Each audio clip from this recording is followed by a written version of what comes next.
The question is, a bottle of tomato sauce was purchased by Ashima from neighborhood supermarket. There was unclear information on the bottle. She ate it and immediately fell sick. She bought a claim under the Consumer Protection Act through the district forum and was granted relief. Question number 1 is, identify the important aspect neglected by the marketer in the above case. And question number 2 is, explain briefly the functions of the aspect identified in A above. तो यहाँ पे आपका question में given है बच्चा कि आशिमा ने एक टोमेटो सॉस का बोतल परचेज किया अपने पास के सुपरमार्केट से. उस बोतल के ऊपर जो इन्फॉर्मेशन थी वो क्लियर नहीं थी, कंप्लीट नहीं थी, राइट.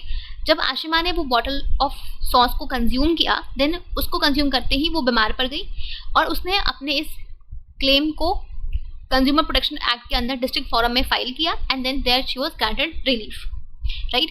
तो अब यहाँ पे आपसे क्वेश्चन पूछ रहा है कि यहाँ पे मार्केटर ने कौन से एक इम्पॉर्टेंट एस्पेक्ट ऑफ मार्केटिंग को इग्नोर किया है, राइट. एंड ऑल्सो आपको उस एस्पेक्ट के फंक्शंस को एक्सप्लेन करना है, राइट. सी, यहाँ पे क्वेश्चन में क्या था कि आशिमा ने जो टोमेटो सॉस की बॉटल परचेज की थी, उस बॉटल के ऊपर जो इन्फॉर्मेशन थी वो कंप्लीट नहीं थी, राइट. तो किसी भी प्रोडक्ट के ऊपर जो इन्फॉर्मेशन प्रोवाइड करने का काम वो किसका होता है, वो कौन सा एस्पेक्ट होता है मार्केटिंग का, वो होता है आपका लेबलिंग का. Under labelling we provide, as a marketer we provide a complete information about the product. यह लेबलिंग एक ऐसा प्रोसेस है जहाँ पे हम अपने प्रोडक्ट के ऊपर एक लेबल अटैच करते हैं, जहाँ पे हम उस प्रोडक्ट के बारे में सारे इन्फॉर्मेशन, जो भी रिक्वायर्ड इन्फॉर्मेशन है, उसको हम उस पर डिस्प्ले करते हैं, राइट. That is labelling. तो यहाँ पे मार्केटर ने जो टोमेटो सॉस की बॉटल थी उसके ऊपर कंप्लीट इन्फॉर्मेशन नहीं शो की थी, राइट. तो यहाँ पे मार्केटर ने लेबलिंग के एस्पेक्ट को इग्नोर किया. He has not provided the required information about the product on the bottle, right. So आपका फर्स्ट पार्ट का आंसर क्या है, लेबलिंग, ठीक है. देन आपका सेकेंड क्वेश्चन क्या है कि आपको इस एस्पेक्ट के फंक्शंस को एक्सप्लेन करना है. तो क्या होते हैं लेबलिंग के फंक्शंस, राइट. अगर हम बात करें लेबलिंग के फंक्शंस की, तो सबसे पहला काम होता है लेबलिंग का कि जो भी आपका प्रोडक्ट है उसके बारे में डिस्क्राइब करना और उसके कंटेंट को स्पेसिफाई करना, राइट. कि वो प्रोडक्ट कब बना, कहाँ बना, कैसे बना, कब एक्सपायरी डेट है, कब मैन्युफैक्चरिंग डेट है, किसने बनाया है, राइट, क्या प्राइस है, हर एक चीज़ को, हर एक इन्फॉर्मेशन जो भी रिक्वायर्ड है उसको उस प्रोडक्ट के ऊपर डिस्प्ले करना, ये काम होता है लेबलिंग का, right. So labelling helps to describe the product and specify the content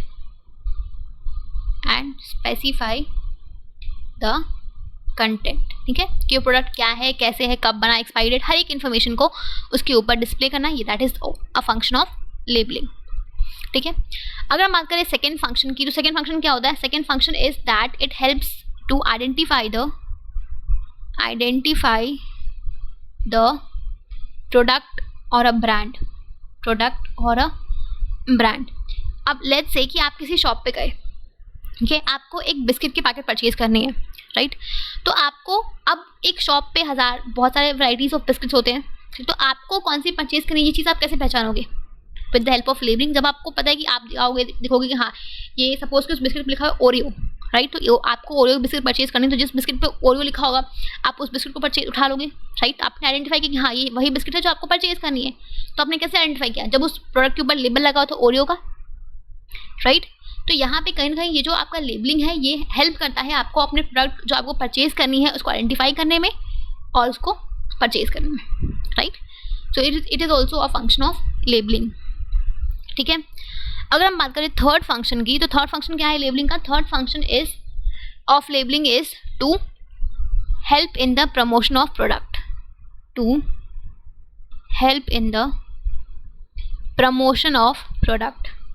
अब लेबलिंग जो है वो प्रोडक्ट के प्रमोशन में कैसे हेल्प करता है. अब आप सपोज कि आप किसी शॉप पे गए, ठीक है, आपको एक सर्फ की पैकेट परचेज करनी है, मतलब ऐसे छोड़ो, आपको ना सपोज कि चिप्स की पैकेट परचेज करनी है, ठीक है, ये आपके काम की चीज़ है.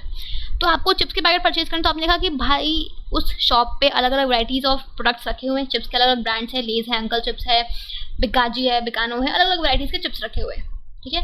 अब आप कैसे आइडेंटिफाई करो कि आपको कौन सा चिप्स लेना है. अब आपने देखा कि भाई ये जो लेस की चिप्स इस पर लिखा है 25% एक्स्ट्रा, राइट. जो आपकी क्या बोलते हैं अंकल चिप्स है उस पर लिखा हुआ है 50% एक्स्ट्रा, राइट. तो आप कहीं ना कहीं अब आप देखो कि भाई प्राइस सेम है बट इसमें मुझे ज़्यादा मिल रहा है, तो आप वो प्रोडक्ट परचेज करोगे, राइट। आप इनकरेज होगे, आप परसुएड होगे कि आप वो प्रोडक्ट परचेज करो, ठीक है। तो कहीं ना कहीं ये जो लेबलिंग है ये आपने कैसे, तो ये जो लेबलिंग है ये इसने क्या किया, आपके प्रोडक्ट को प्रमोट किया कि आप ये प्रोडक्ट, कस्टमर को इंकरेज किया कि वो उस प्रोडक्ट को परचेज करें, राइट। तो कहीं ना कहीं ये जो आपका लेबलिंग है इट हेल्प्स इन द, एक एज अ प्रमोशनल टूल भी ये काम करता है। ये अगर लेबलिंग काफ़ी अट्रैक्टिव है, काफ़ी ज़्यादा परसुएडिंग है, आईज कैचिंग है, तो in that case it will seek the attention of the consumer and persuade them to buy the product, right. तो ये भी एक it also act as a promotional tool, ठीक है। Then comes the fourth point, that is your, it helps to provide the information required by law, required by law। अब let's say कि ऐसे बहुत सारे प्रोडक्ट्स होते हैं जो हजार्डस होते हैं या फिर जो आपके पॉइजनस मटेरियल से बने हुए होते हैं, ठीक है। तो जिनको यूज़ करने से पहले आपको अपने कस्टमर्स को अवेयर करना कि उनको कैसे यूज़ करना है, सेफ्टी वार्निंग्स देना, ये बहुत ज़रूरी होता है बाय लॉ, ठीक है। तो in that case by law आपको ये कंपल्सन होता है कि आप उस प्रोडक्ट के ऊपर वो स्टैट्यूटरी वार्निंग्स, वो आप अपने कंज्यूमर्स को अवेयर करो कि आपको उस प्रोडक्ट को कैसे यूज़ करना है और किस तरीके से यूज़ करना है, राइट। तो इसके लिए आपको कुछ इन्फॉर्मेशन जो है उस प्रोडक्ट के ऊपर डिस्प्ले करनी होती है। जैसे फॉर एग्जांपल कि जो भी आपकी सिगरेट की पैकेट्स होती हैं या फिर जो टोबैको की पैकेट्स होती हैं उनके ऊपर आपको एक स्टैट्यूटरी वार्निंग की, smoking is injurious to health या फिर chewing tobacco is injurious to health, ये आपको एक वार्निंग उस पर लिखनी है ताकि लोग जो है वो अवेयर हो, राइट। तो इन दैट केस ये आप कैसे करते हो, with the help of labelling only, ठीक है। With the help of labelling only you display that information on the product, जो आपको बाय लॉ करनी कंपलसरी होती है, ठीक है। तो लेबलिंग क्या करता है, it helps to provide the information which is mandatorily to be provided to the consumers by law, ठीक है। तो यहाँ पे आपका ये आपके कुछ फंक्शंस है लेबलिंग के, क्लियर।